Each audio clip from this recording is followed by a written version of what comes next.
Comenzamos. Buenas tardes, tengan todos estimados asistentes en esta oportunidad. Continuando con el curso Implementación del nuevo Código Procesal Penal, en esta oportunidad tenemos al doctor Pedro Angulo Arana. Él va a tener el tema la prueba indiciaria, un tema bastante dificultoso en algunas oportunidades y también polémico a veces cuando uno toma las decisiones. En esta tarde él nos va a explicar y algunos puntos también nos va a aclarar de este interesante tema, ¿no? Bueno, aunque todavía no son las 6, pero vamos a dar lectura también a la hoja de vida del doctor Angulo Arana. El doctor, el expositor en esta tarde es abogado por la Universidad Nacional Mayor de San Marcos, magíster en Derecho y doctor en Derecho también por la Universidad Nacional Mayor de San Marcos, historiador por la misma universidad y egresado del curso básico de Defensa Nacional en el CAE. El doctor Angulo Arana es catedrático desde 1996 hasta la fecha. Lo ha sido en las Universidades Nacionales Federico Villarreal, San Marcos, Universidad de San, y lo es actualmente en el posgrado de Derecho de la Facultad de la Universidad San Martín de Porres, en la cual dicta el curso Derecho Procesal Penal, temas 1, temas 3 y tema 4. Además enseña en la Universidad Antonio Luis Ruiz de Montoya y en la Academia de la Magistratura. No solamente ha sido y es docente, también ha tenido el cargo de fiscal superior en lo penal en Lima desde el año 96 hasta el año 2011, asumiendo incluso la encargatura como cuando fue fiscal adjunto supremo provisional. Ha sido gerente de la Escuela de Ministerio Público en el año 2004. Publicaciones varias, comentarios de la Ley Orgánica de la Defensoría del Pueblo en el año 1996, también del Ministerio Público, Orígenes, Principios y Funciones en Lima 2000. El principio de oportunidad en el Perú, en Lima 2005, es una de sus publicaciones, y otras son la investigación del delito en el nuevo Código Procesal Penal, el interrogatorio de testigos en el nuevo Código Procesal Penal, la función del fiscal en el año 2007, y los alegatos en el nuevo Modelo Procesal Penal 2010, y además muchos artículos de revistas y diarios. Y en estos últimos días también, claro, a manera casi de publicidad, también está como candidato en uno de los colegios de nuestro país. Bueno, con todo esto, estos antecedentes positivos, por supuesto, del expositor en esta oportunidad, vamos a darle el uso de la palabra, recibiendo con fuerte aplauso. Doctor.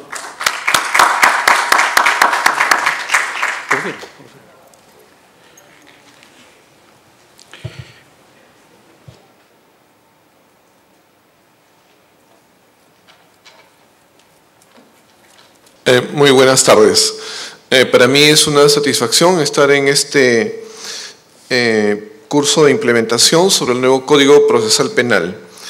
En particular, el tema de la prueba indiciaria es un tema que a mí me ha traído particular interés, dado que en el nuevo Código Procesal Penal ha sido aprobado de un modo directo y claro el tema de la prueba por indicios. En el viejo código de 1940, vigente en Lima, no figura la prueba por indicios. Sin embargo, nosotros sabemos que en la práctica muchos casos se prueban por indicios y generan polémicas. El caso del presidente Fujimori, el principal por el cual está condenado, ¿no?, de una responsabilidad inmediata, está por prueba por indicios. El caso que últimamente ha generado una polémica, el caso de Miriam Pfeffer, también es prueba por indicios. El caso de Estefanía Flores, que fue asesinada por el holandés Van der Lok, es prueba por indicios. En el sistema anticorrupción, muchos de los casos que se consiguieron condenas fueron prueba por indicios, empezando por el caso Baru-Sipchar. Y en ese sentido, la prueba indiciaria nos parece fundamental porque los delitos más delicados, aquellos inclusive en los cuales está en juego la vida humana, se ha perdido vidas, están vinculados a prueba por indicios, dado que esos delitos, como los mismos de violación sexual, tienen la característica de ser clandestinos, de no dejar generalmente ningún testigo. En ese sentido, la prueba por indicios se presenta como un reto. Hay un libro del doctor Miranda Estrampes, uno verdecito claro, que circula entre nosotros, y ahí este autor español se refiere a que alrededor de la prueba por indicios hay muchos mitos, prejuicios, etc. Y eso además ha existido desde antiguo. Nosotros sabemos que ya en la época romana se analizaba y se discutía y se polemizaba en relación a la prueba por indicios. Trajano, el emperador, tiene una frase en relación a los indicios que los compara con sospechas y dice que en función de aquellas no debería de condenarse a ninguna persona. Cicerón, sin embargo, utilizó, ustedes saben que él ejerció como abogado y logró condenas en función de pruebas indiciarias. Y en la época española, ¿no?, en los códigos de la época del Perú virreinal, estaban hablándose también de los indicios, aunque allí se habla en términos de sospecha.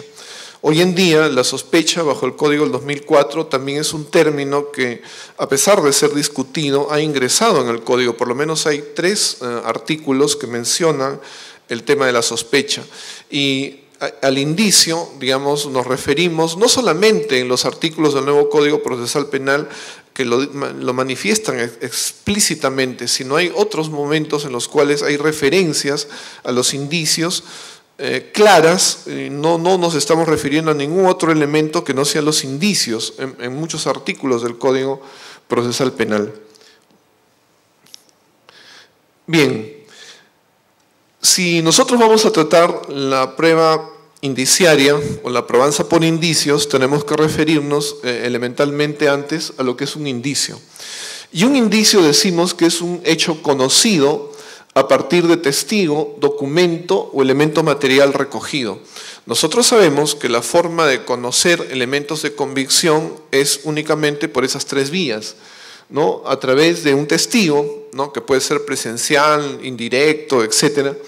A través de documentos, que puede ser cualquier elemento que recoja, ¿no?, alguna información, una fotografía, plano, carta, lo que sea, o como elemento material recogido, que quiere decir vestigios, que puede ser sangre, que puede ser un cabello, una huella, etc.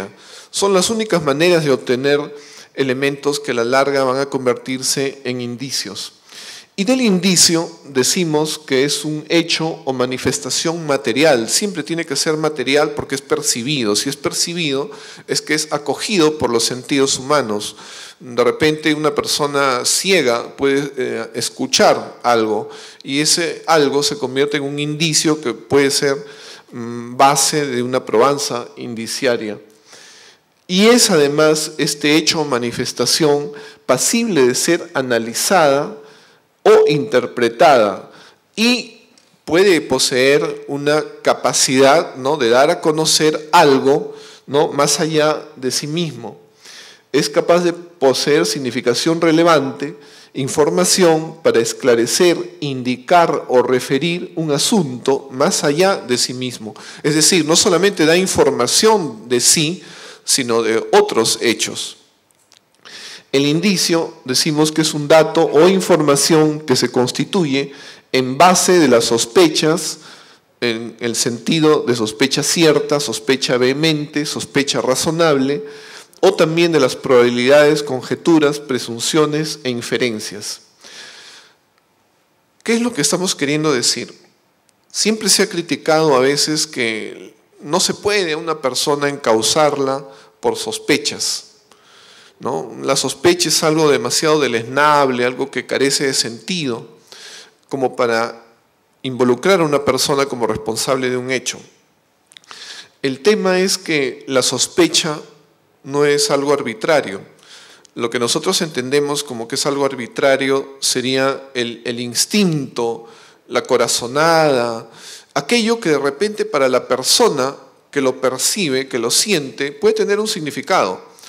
Nosotros sabemos que en las diferentes especialidades, la persona que está vinculada a una profesión, como el médico, por ejemplo, se dice que tiene el ojo clínico. Es capaz de ya percibir de un modo más allá inclusive de lo racional y aciertan, ¿no?, en sus interpretaciones. Igualmente, los policías a veces sospechan, ellos no saben por qué, porque les quitan la mirada, porque hay sudoración, etc. Pensemos en las intervenciones que se dan en el aeropuerto Jorge Chávez casi todos los días. Para las demás personas es común que aquel que va a viajar tenga cierto nivel de nerviosismo. Pero los policías están acostumbrados a ver ese nivel y sin embargo son capaces de distinguir un plus, algo más que para ellos es algo que sirve para a una persona decirle, a ver, apártese, venga usted que le vamos a hacer una revisión. Y luego aciertan. Esas cosas que no tienen una explicación razonable para otra persona, existen esas cosas, pero evidentemente no pueden servir, ¿no?, como fundamento para una intervención de tipo penal.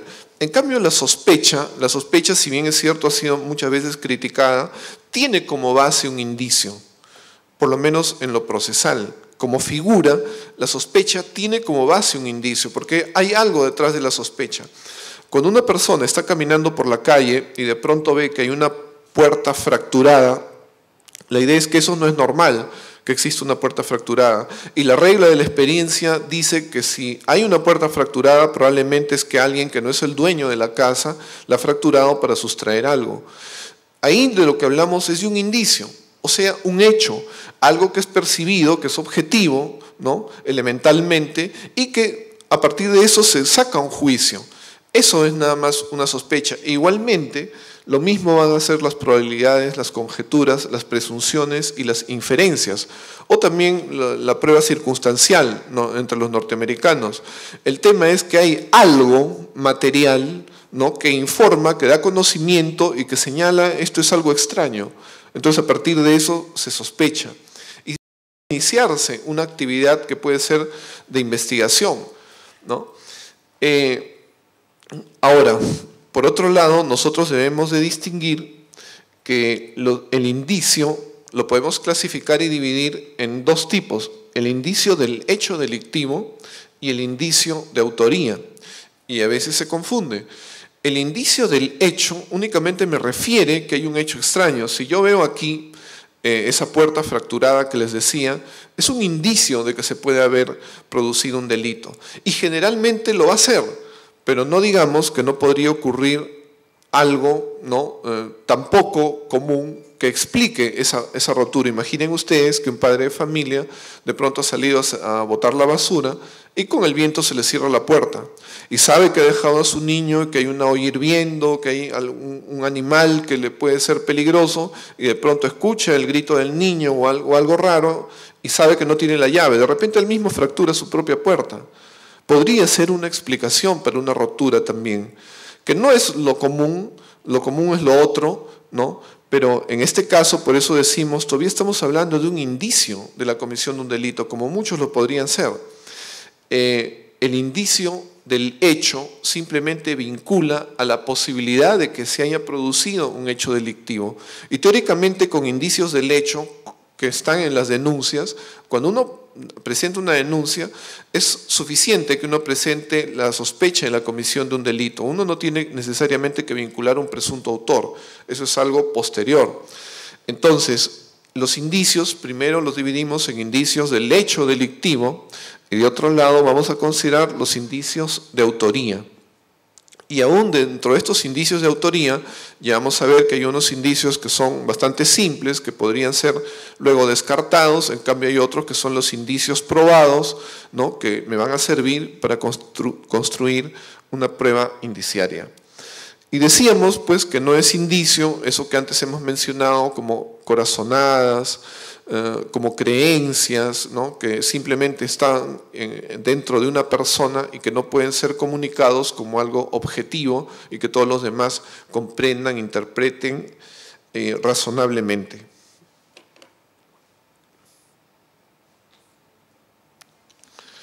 Cuando nosotros hablamos de los elementos de la prueba indiciaria, es decir, aquello que la puede constituir, vamos a diferenciar lo siguiente. En principio, el indicio cierto o probado, ¿no? Don Florencio Mixán, en sus libros, él fue un poco el padre de la prueba por indicios en el Perú, se refería precisamente a eso. Es un hecho comprobado, equivalente a dato cierto, dato real, objetivo, indubitable, ¿no?, que ya me sirve para proyectarme hacia algo más. Este hecho que no es discutido, entonces me va a servir para que yo proyecte. Si yo refiero cosas concretas, tendría que pensar, por ejemplo, en los videos de Van der Lok. Hay toda una cronología en relación a esos videos, ¿no? Se ve cuando llegan y están juntamente los dos, Van der Lok con Estefanía Flores, en una mesa jugando juegos de azar. Posteriormente se les ve salir, ingresar a la cochera, ingresar a un vehículo, luego ingresar a la habitación de él. En realidad hay una cronología, como les digo, pero lo más relevante finalmente es el último, aquel en el cual se les ve que ambos ingresan a la habitación, porque después la única persona que sale es él. Y la pregunta es, si ingresaron los dos sanos, solamente sale él y luego se va a ver que ya está muerta, ¿quién la mató? La regla de la experiencia nos diría que la única persona que estuvo con ella. Y eso es lo razonable. Y si lo tomamos así, ese es un hecho comprobado que no es discutible, salvo prueba en contrario. Y como no se sabe que haya ingresado otra persona, que exista otra puerta, al final queda descartado todo eso y lo tomamos como un hecho base para deducir, ¿no?, la muerte, y posteriormente podremos construir otras cosas como por ejemplo la motivación. Pero lo cierto es que tenemos ahí un hecho que no es discutido. La inferencia que se desprende del dato cierto para vincular lo desconocido. La inferencia viene a ser toda la construcción argumentativa, ¿no?, mediante la cual podemos deducir que la única persona que pudo matar a Estefanía Flores fue este señor Van der Lok, en función de que no existió ninguna otra persona con ellos, ninguna otra persona ha ingresado a esa habitación y el último en salir fue él. La base de la inferencia es la regla de la experiencia, y la regla de la experiencia pueden ser o conocimientos de la ciencia o el sentido común o la lógica. Y la lógica nos dice que si él fue el único que la acompañó, obviamente él tendría que ser también quien la mató. El sentido común va en el mismo sentido, valga la redundancia. La conclusión inferida es el producto de los indicios y la conclusión final es que él la mató. La conclusión fue tan sencilla que él no discutió eso, ¿no? Él lo que trató de disminuir es su responsabilidad al decir, bueno, que asumí cólera, me desconocí porque ella empezó a registrar mi laptop, descubrió que yo había sido antes acusado de un asesinato en otro sitio, entonces la estrangulé. El tema es que el indicio cierto o probado es ese hecho que no puede ser discutido y que va a ser el punto importante a partir del cual yo voy a generar toda la prueba indiciaria. Y hay autores que a ese hecho le rinden tanta importancia que precisamente le dan el nombre a la probanza, ¿no? Prueba por indicios, prueba indiciaria. Y lo menciono porque hay otros autores que más bien consideran más importante todo el trabajo de elaboración que se realiza, es decir, el nivel de la inferencia, la deducción, la inducción, y por eso es que le llaman prueba inferencial, prueba conjetural, prueba por presunciones, y entre los anglosajones, prueba circunstancial. Pero todas se están refiriendo a lo mismo. Y evidentemente podemos intercambiar en la doctrina simplemente para construir la misma figura. ¿Por qué es importante la prueba por indicios?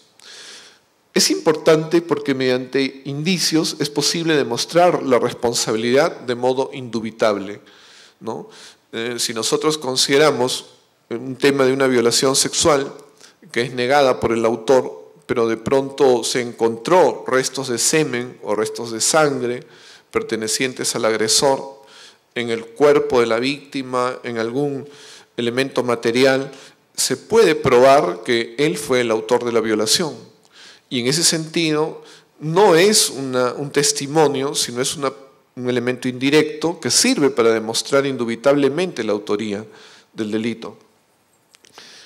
Posibilita perseguir delitos clandestinos. Ya le hemos mencionado que muchos delitos, de los más graves, ¿no?, delitos contra la vida, de delitos de corrupción de funcionarios, en realidad se consigue demostrarlos a través de suma de indicios. Se fortalece por los modernos descubrimientos forenses, ¿no? Si bien es cierto, hay algunos que discuten el hecho de que la prueba por indicios pueda generar convicción, lo cierto es que los descubrimientos científicos, los métodos nuevos de laboratorio, abonan a generar credibilidad en la medida en que esos descubrimientos no son discutidos y son aplicables de un modo forense para descubrir la verdad. La prueba de hoy, además, se reconoce que siempre es indirecta. Ha habido unas discusiones en la doctrina en el sentido que, por ejemplo, ¿no? Un testigo que vio los hechos, él sí prueba directamente.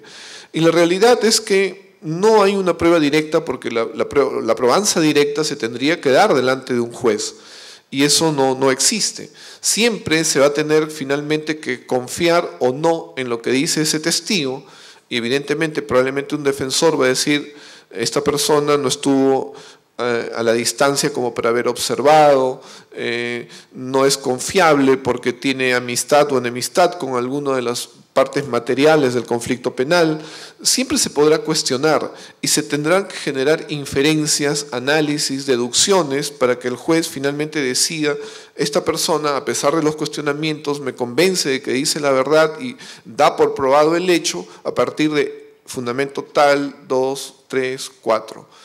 Siempre se va a tener que construir inferencias para generar la convicción. No hay ninguna prueba que por sí misma, como una fotografía, ¿no? demuestre un hecho sin necesidad de una reflexión, de una argumentación que a la larga hace la motivación del pronunciamiento jurisdiccional.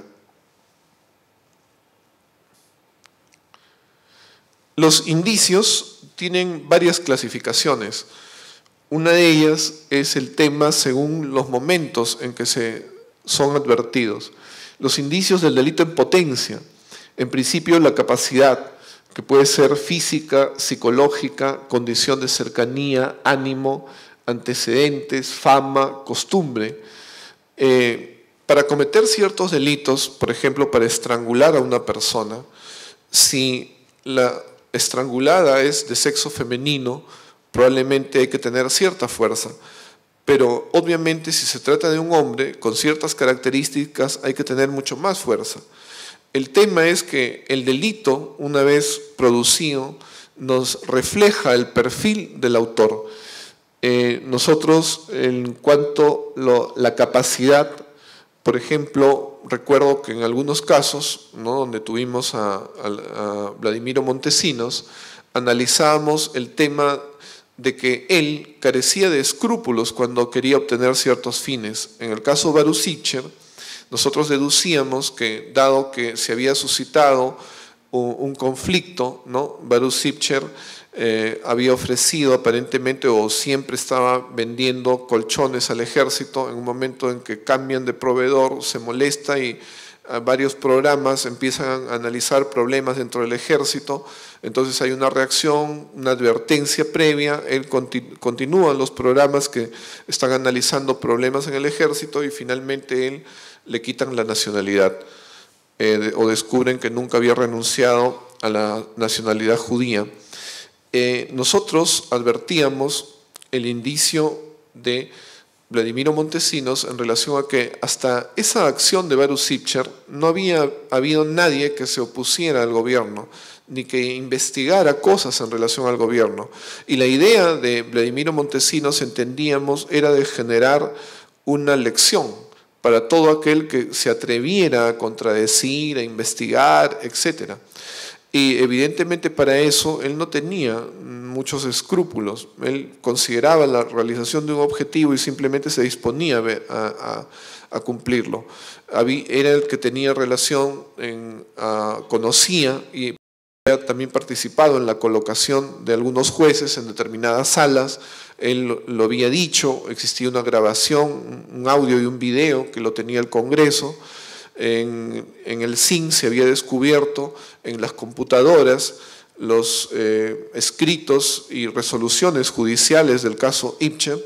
En función de una suma de indicios se deducía que finalmente él había estado detrás como autor de todo lo que salió mal en el caso de Baruch Sichel. Y evidentemente también estaban otros indicios, ¿no? Estaba el tema del móvil, un presunto interés, un beneficio, oportunidades que se desprendían de ese hecho. El tema de la oportunidad, la posibilidad material, no cabía pensar que eran los asesores del CIN los que simplemente se les había ocurrido que vamos a quitarle la nacionalidad a Baruch Sichel, sino que detrás de ese objetivo tendría que haber habido un nivel directivo, y el nivel directivo en los hechos lo tenía él, por encima inclusive del jefe formal en cada momento del CIN. Nosotros podemos ver finalmente el tema de inteligencia. Hay que tener cierta capacidad intelectiva, ¿no? Para preparar determinados objetivos delictuosos. Nosotros sabemos que un estafador siempre tiene que ser una persona inteligente. Un estafador no puede ser alguien que no analiza y ve la mejor forma de quitarle al otro sus bienes a través de un ardid. Para estos temas, según los delitos de que se trate, los de corrupción de funcionarios públicos, por ejemplo, hay que tener un indicio de oportunidad, hay que estar en cierto nivel de autoridad, hay que tener la posibilidad de tiempo, espacio, y hay que tener capacidad intelectiva, ciertos conocimientos que no cualquiera los va a tener. Y en ese sentido, estos indicios del delito en potencia permiten identificar a una persona inclusive antes de la comisión delictiva, y por eso son relevantes, porque en el nuevo Código Procesal Penal hay una exigencia, ¿no? Que se identifique antes, durante y después elementos de convicción. Y es una exigencia para los fiscales, pero también para los jueces al momento de argumentar una sentencia condenatoria, que es cuando más cuidado hay que tener. Los indicios del delito en acto, los indicios antecedentes, los actos preparatorios, las manifestaciones de hecho o de palabras previas entre dos personas, que hay resentimientos, ¿no? Que hay enfrentamientos, sea por temas de propiedades, ¿no? Sea por temas de pareja, de desconfianza, de celos. Necesariamente vamos a encontrar antecedentes que nos van a servir luego para demostrar cómo se pudo dar un desenlace ante un enfrentamiento, ante un permanente desasosiego, angustia, odio, rivalidad, etc. Los indicios concomitantes, las huellas materiales, los rastros, vestigios, impresiones, restos materiales que se encuentran en las escenas de los delitos según el delito de que se trate. Estos están vinculados a la comisión misma del delito.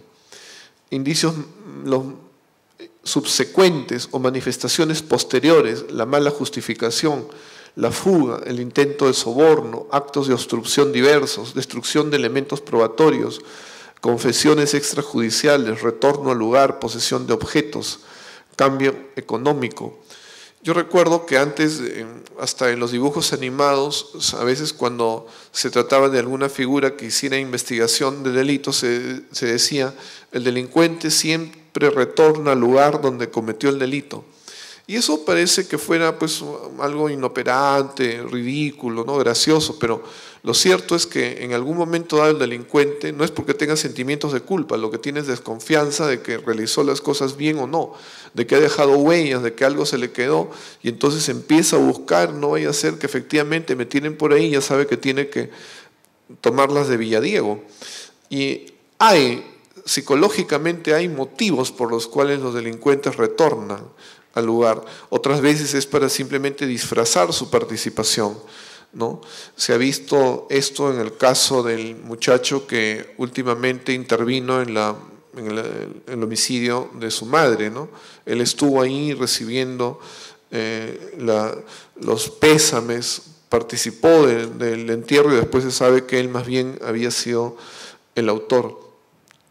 En el tema de, por ejemplo, el caso Ollarse, que ahora último ya se está viendo el juicio oral, el viaje que realiza a Estados Unidos, después dice, bueno, yo lo que pasa es que me arrepentí, o más bien, perdón, recibí información de que estaba siendo injustamente señalado como autor del hecho. Y lo que pasa es que quienes están en esto, y yo lo he estado por varios años, se sabe que el que huye, bueno, tiene la suerte de que huyó, y hay otros que no tienen la suerte de haber huido, pero su mala suerte es que todos los que fueron atrapados le echan la culpa. Y al final, cuando algún día lo atrapan o cuando lo descubren, resulta que ya está con todos los elementos de convicción en su contra y con la convicción de que él ha sido, porque todos hablan detalles y al final lo que él dice ya no va a servir de mucho. Aquí no se trataba de un tema de que lo estaban acusando, él huyó. Y el hecho es que retorna porque sabe que tiene las de perder con todo lo que le van a armar como argumentos los que han sido atrapados. Ese indicio de haber fugado es muy relevante. No es muy lógico que una persona, en vez de defenderse, esclarecer, sobre todo si tiene recursos para hacerlo, fugue del país, ¿no?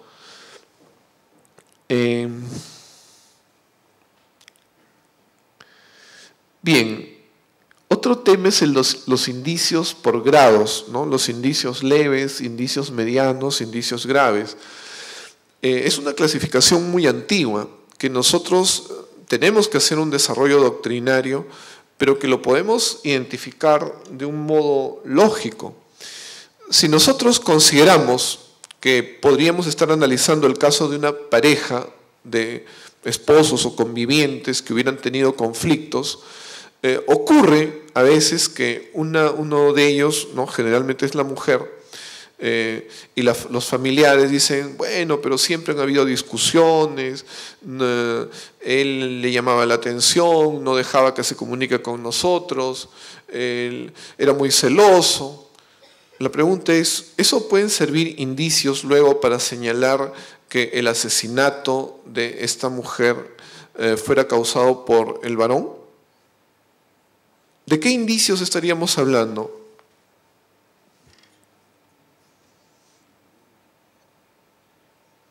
Tendríamos que decir que son indicios leves, ¿no?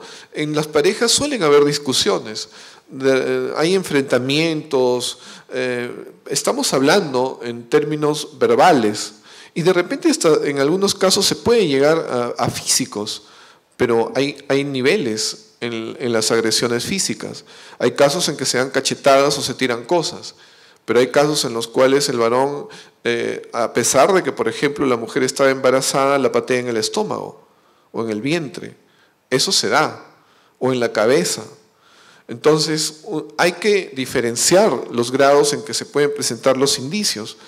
Si nosotros hablamos de indicios medianos, podríamos estar refiriéndonos, por ejemplo, a denuncias previas, ¿no? Una denuncia efectuada ante la policía respecto a una agresión, un análisis médico, ¿no? Un certificado médico de que se han realizado agresiones, una constancia, ¿no? De una pelea entre el hermano de la señora y el esposo o el conviviente. ¿Y por qué se realizó? En defensa de la mujer. ¿Estamos hablando de indicios que ya no son tan leves o estamos hablando de indicios leves?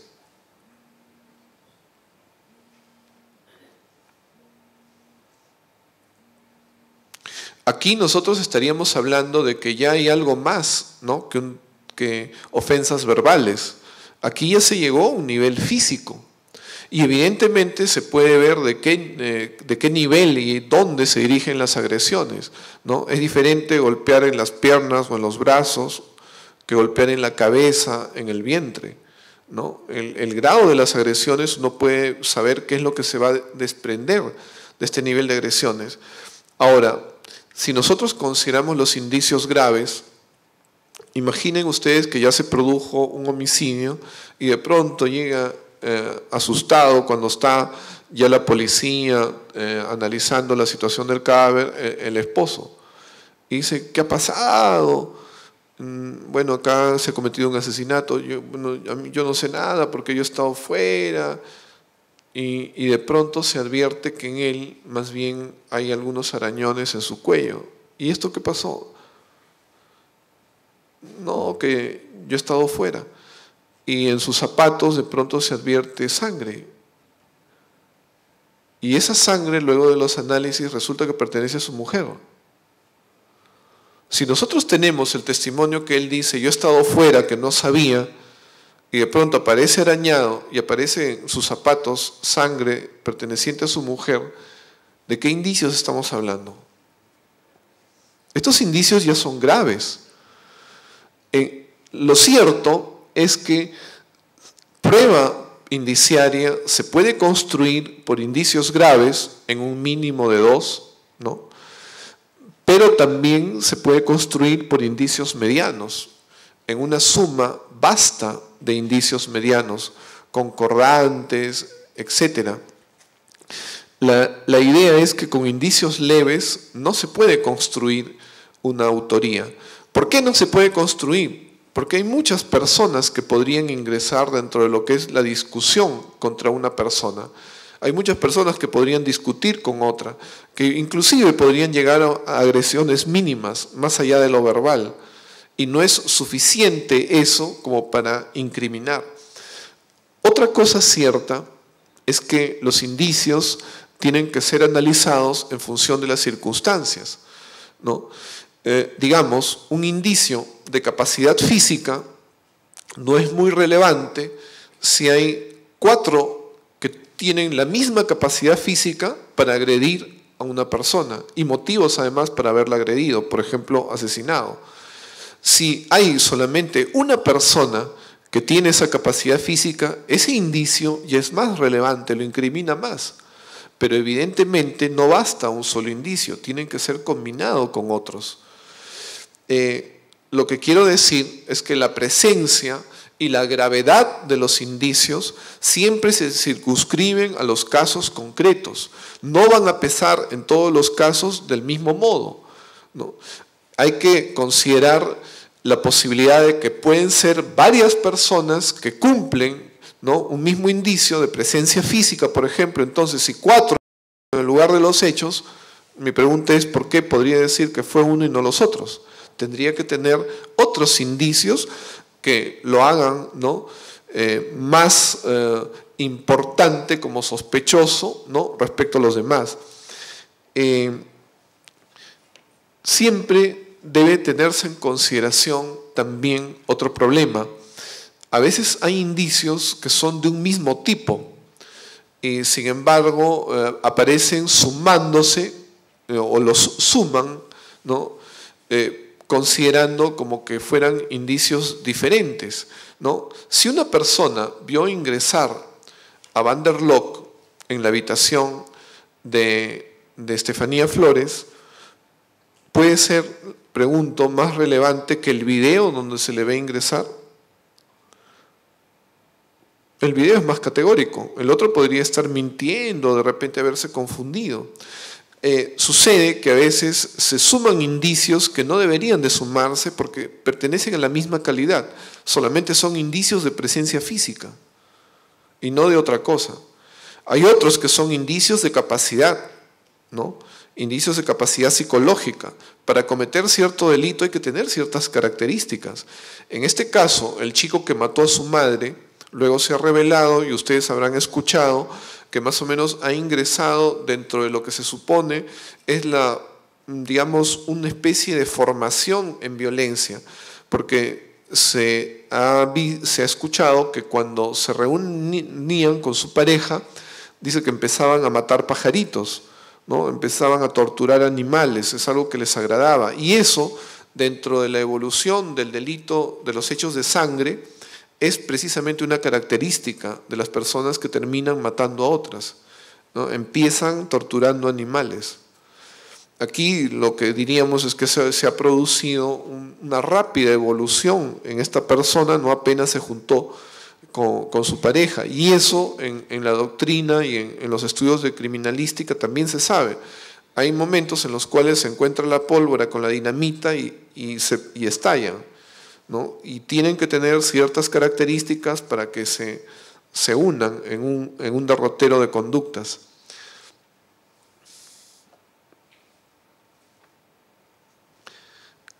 En relación a los indicios, no es solamente el hecho que se presenten, sino que evidentemente tienen que tener ciertas características para que asuman un valor probatorio. Y este valor probatorio es simplemente la convicción que se tiene que formar en el magistrado. Un día yo le escuchaba decir al doctor Pablo Talavera Helguera que a veces hay un solo testigo que convence a un juez y a veces pueden haber 10 que no lo convencen. Si eso sucede, la diferencia para con lo que yo les decía, la corazonada policial, ese instinto que los hace ver quién es el que puede ser el delito, la diferencia es que el juez tiene una exigencia y esa exigencia es que tienen que pasar a motivar su sentencia. Si es así que los convence un solo testigo, tiene que fundamentar bien por qué los convence y por qué no lo convence más bien los contrarios, ¿no? O por qué 10 no lo han convencido de una situación. Entre los requisitos de eficacia que van a generar el valor probatorio es que en principio tiene que darse una prueba lograda conforme al debido proceso. Una de las cosas que me preocupaba y que a mí me ha motivado a estudiar la prueba por indicios, porque la estoy estudiando, tengo ya un texto que por lo menos debe tener ya unas 90 páginas, pretendo hacer un pequeño libro sobre la prueba por indicios, y les digo, uno de los temas que me preocupaba es que me he llegado a enterar que bajo el nuevo Código Procesal Penal, por el tema del semáforo, el tiempo que es muy corto, que lo era, ¿no? Porque ahora ha sido modificado, motivaba que se archiven muchos casos que deberían haber sido construidos por prueba indiciaria. Y en ese sentido, ¿no? Es una preocupación precisamente para trabajar, porque sé que en general a veces no se identifica técnicamente los indicios y más o menos se producen sentencias, se dan, pero no identificando de qué indicios estamos hablando y por lo tanto diferenciando que en realidad tenemos una suma de indicios y no un mismo tipo o dos tipos de indicios que en realidad no hacen mucho y no deberían de generar convicción. La relación causal de máxima probabilidad entre el dato indiciario y el dato concluido, que no se trate de una simple apariencia. Cuando hablamos de una prueba indiciaria, decimos que este indicio y la construcción que realizamos a partir de él no debe tener rival, no debe haber otro elemento que permita construir otra hipótesis. La única hipótesis es la que debe estarnos convenciendo de que lo que sucedió, la autoría, ya le estamos explicando. Y eso quiere decir que no exista contraindicio, como vamos a ver después. La pluralidad de indicios, cuando sean contingentes, ¿no? Nosotros sabemos que los indicios pueden ser también en otra clasificación de dos tipos, los contingentes y los no contingentes. El no contingente es un solo indicio que convence, ¿no? Y eso ya se ha visto en el acuerdo plenario del 2006, ¿no? Se habla del indicio, por ejemplo, lo que les decía yo, una prueba de sangre, de ADN, convence quién es el autor de un delito que antes lo había negado. Un solo indicio me sirve para construir. En cambio, cuando se trata de varios, es que estos varios tienen que sumarse unos a otros, tienen además que ser concurrentes, concordantes, no tiene que haber incompatibilidad, no tiene que haber conflicto, contradicción entre ellos. La univocidad, tienen que ser armónicos, no pueden sacarse conclusiones discrepantes, ¿no?, de ellos. Indivisibilidad, porque no puede fraccionarse la información. Tienen que ser convergentes, un solo significado probatorio, ausencia de contraindicio. En realidad el contraindicio tiene dos niveles, ¿no? Cuando uno ataca un indicio que es relevante, pero también se puede producir algo que no es muy común, una contraprueba indiciaria. No estamos hablando de hablar de un indicio, sino hablar de varios indicios. Y creo que, digamos, el mejor ejemplo se ha dado en los últimos tiempos en el caso Pfeffer. Yo recuerdo que en algún momento, y siempre hay que tener cuidado con el tema de indicios, porque de por medio puede estar la falencia de la otra parte. Es penoso tener que decirlo, pero es la falencia, ¿no? En un momento dado se sabía que la policía inclusive había sido llevada a error. A mí me parece que ha sido algo pensado. Yo recuerdo que cuando es asesinada Miriam Pfeffer, el personal policial que acudió empiezan a declarar y lo primero que descartaron es que el asesino puede haber sido un sicario. Y aplicaron una regla de la experiencia. Decían, la regla de la experiencia indica que el sicario va con su propia arma. El sicario no se arriesga a ver si podrá cometer el objetivo o no. Pero aquí no, el sicario había improvisado, había utilizado, se dijo, un cordón, no sé si fue de la bata o de la computadora, para ahorcar a Miriam Pfeffer y la mató. El hecho es que con ese solo juego que hizo, desvió a la policía 2 años, porque la policía no estaba buscando a un sicario. La policía consideraba que dentro de la familia estaba el autor del hecho. Y bueno, ustedes saben que posteriormente se generaron muchas situaciones, que la chica Eva Bracamonte aceptó haber bajado después que estuvo en su habitación y haber abierto y cerrado la puerta, que estuvo buscando unas revistas, que fue desmentida porque en la Alianza Francesa no le dejaron ninguna tarea que tuviera que ver con revistas, que había llevado al perro, que siempre hacía bulla, y lo había dejado en otro lugar. Finalmente, que ella tenía el tema del dinero, lo había dejado en manos de su madre, el que había heredado del abuelo. Había una suma de indicios, y después también la actuación del hermano, muy coherente, muy fuerte, muy inteligente, que realmente la presentaba ella como responsable, ¿no? Y en esos momentos la defensa de Eva Bracamonte la tenía un doctor. Cuando ella ya ha sido sentenciada, la defensa la asumió otro abogado, ¿no? El doctor José Urquizo, y de pronto se escuchó una contraprueba, ¿no? Una suma de indicios. Ariel Bracamonte también había preparado la visita de una persona en la noche. Él había perdido la llave de la casa en días anteriores, ha perdido también el celular y no se puede saber las llamadas que recibió. A Eva la pudieran haber sembrado, es decir, a propósito le hicieron la llamada a su propio celular, que ella en un momento contesta, en el siguiente ya no. Entonces se empieza a construir una suma de indicios que de repente señalan que otra persona podría haber sido razonablemente el autor, que también tenía motivos.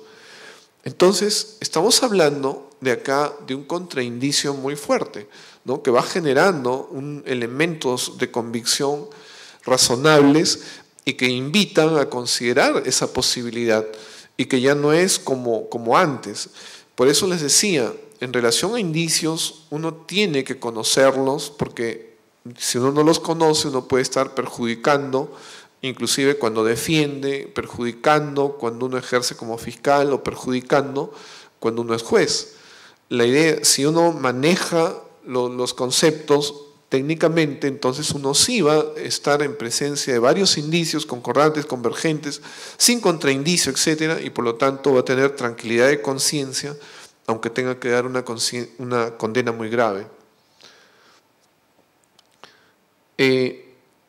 También podría ocurrir, ya no hablando de contraindicios, sino de otras pruebas, ¿no? Que refuten, y podría ser elementos de convicción, o sea, pruebas directas también que podrían resultar atacando la prueba indiciaria. Les contaré un caso que tuve así, que es un caso fuerte. Todos hemos escuchado hablar del narcoavión.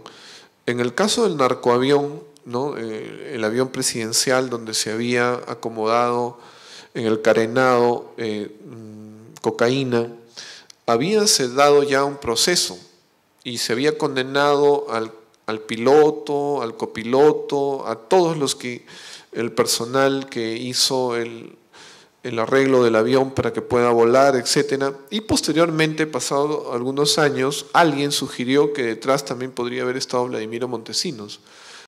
Montesinos se le procesó con varios generales, yo tuve ese caso, pero había prueba por indicios.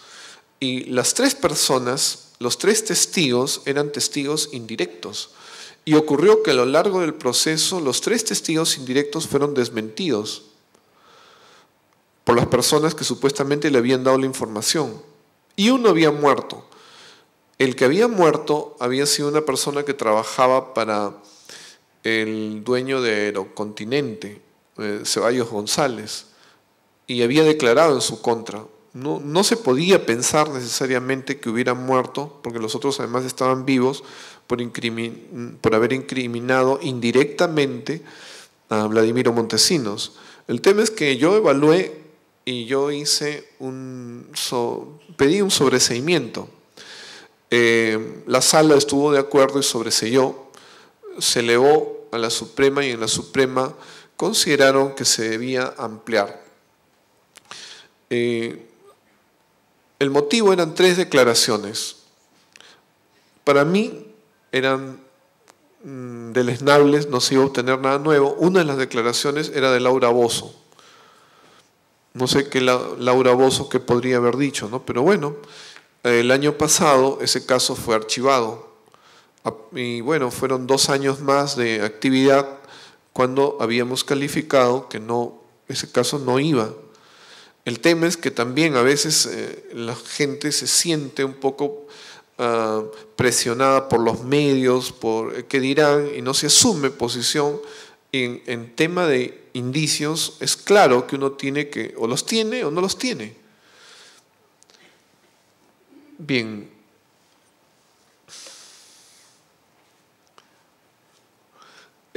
Yo les decía que en la doctrina la prueba indiciaria o la probanza por indicios tiene otros nombres: prueba conjetural, prueba circunstancial, inferencial, probanza por indicios.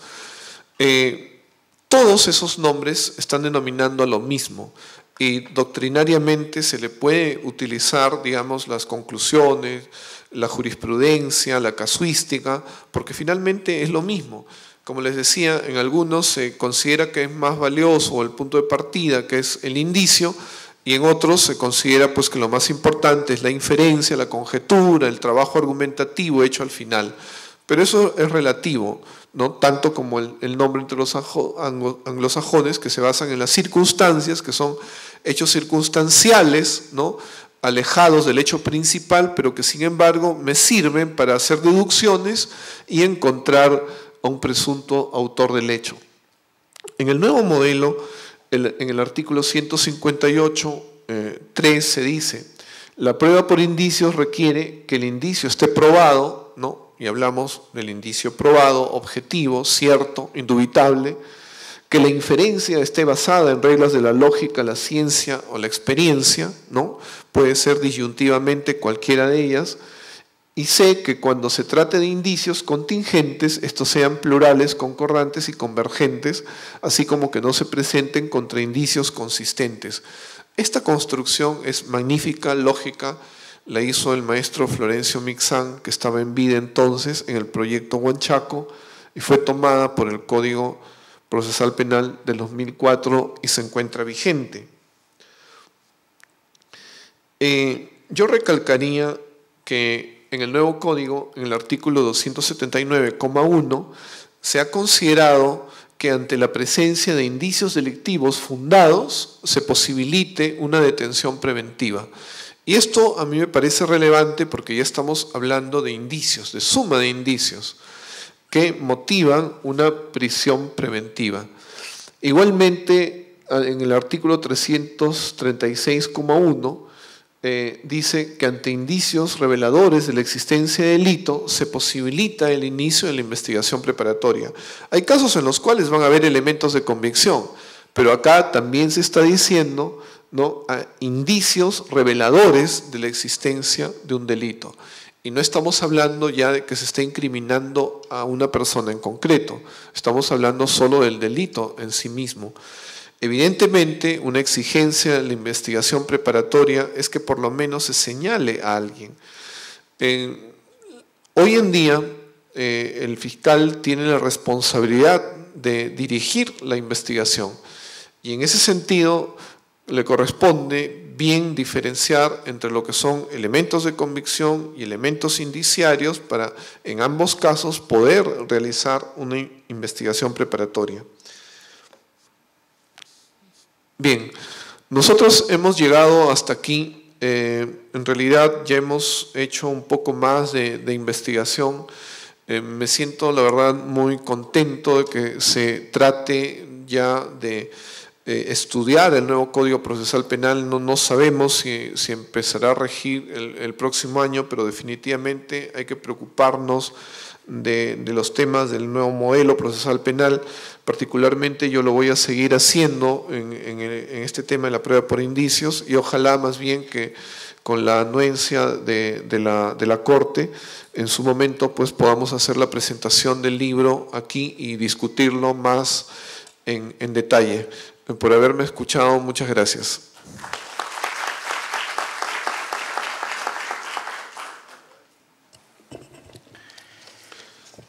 Muchas gracias, doctor Angulo Arana, por la exposición. Como le decíamos, el tema en realidad pues bastante interesante. Doctor, manifestación, doctor. El tema es interesante y definitivamente pues siempre va a crear muchas expectativas por un lado y también por otro lado pues las dudas si se condenó bien o no o si se absolvió bien o no a cualquier persona. En esta tarde pues hemos escuchado algunos comentarios respecto de procesos que han sido bastante mencionados a través bueno, de la noticia, ¿no? Televisión, radio, también el periodismo. ¿Alguna pregunta para nuestro expositor en esta tarde? ¿Alguna pregunta de parte del público? ¿O todo está claro?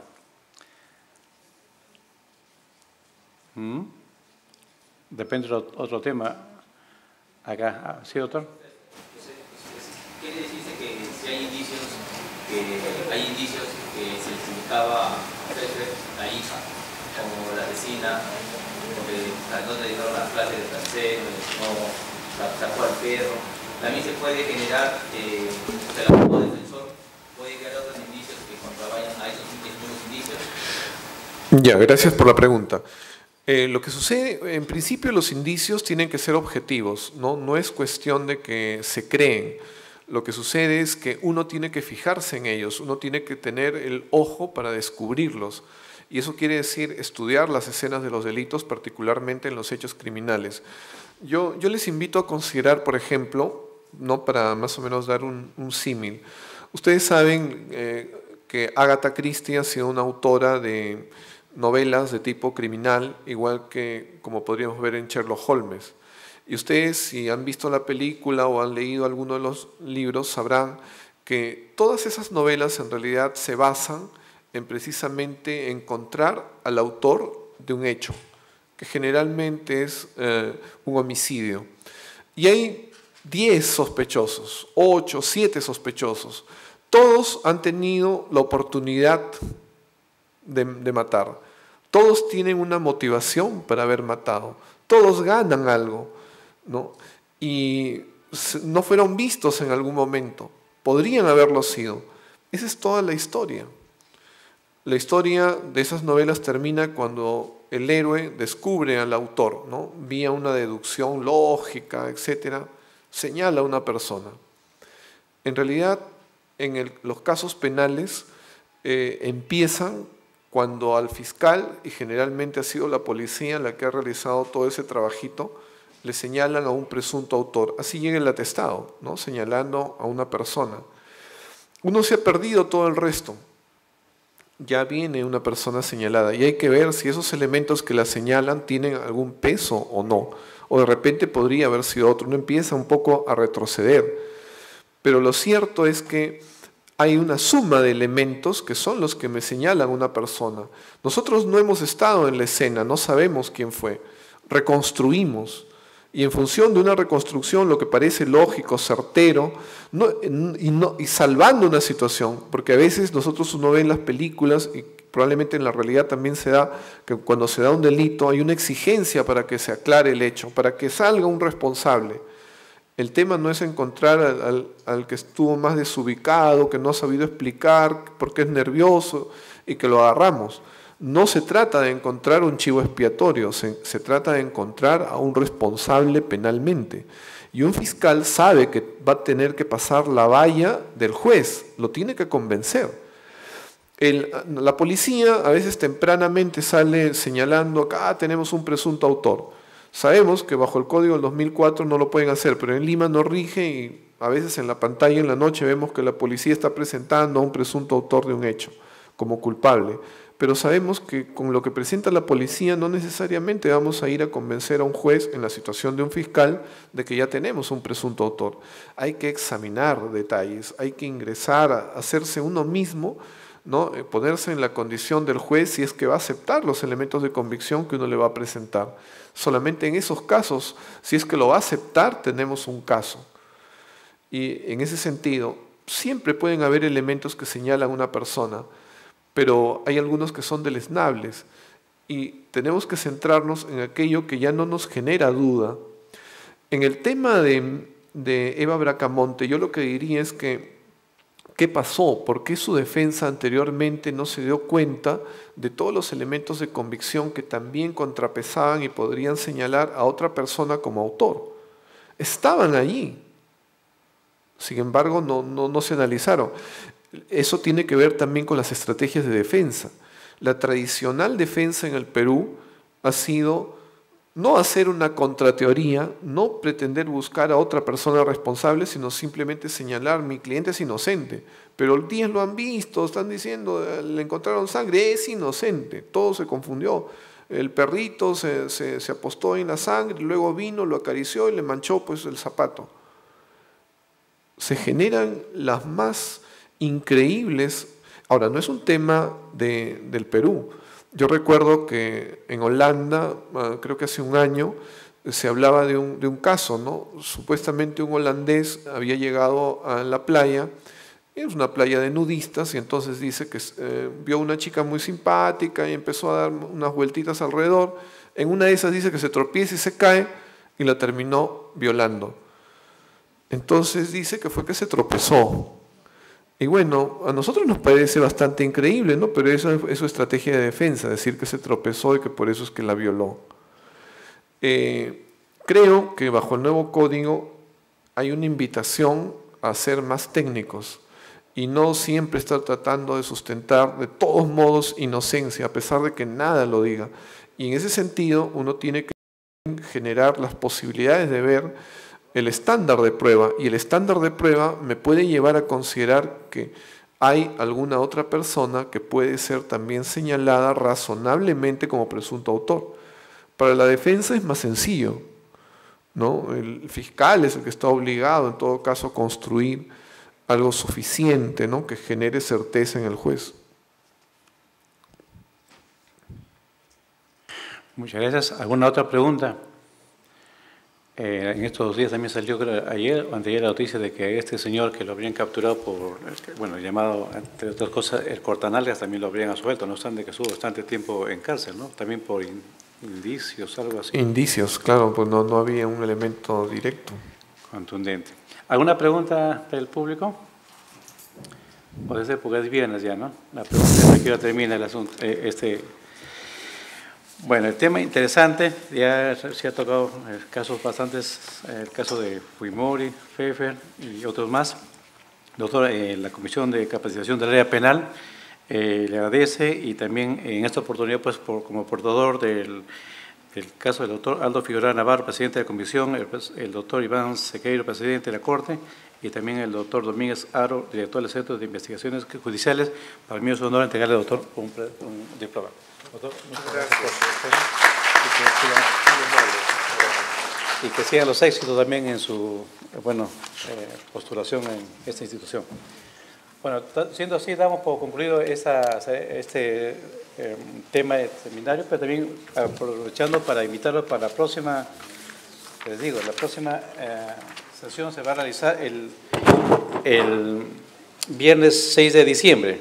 será el tema de destrezas y habilidades para redactar y fundamentar la sentencia. Todos están invitados para esa oportunidad, 6 de diciembre, la misma hora. Muchas gracias.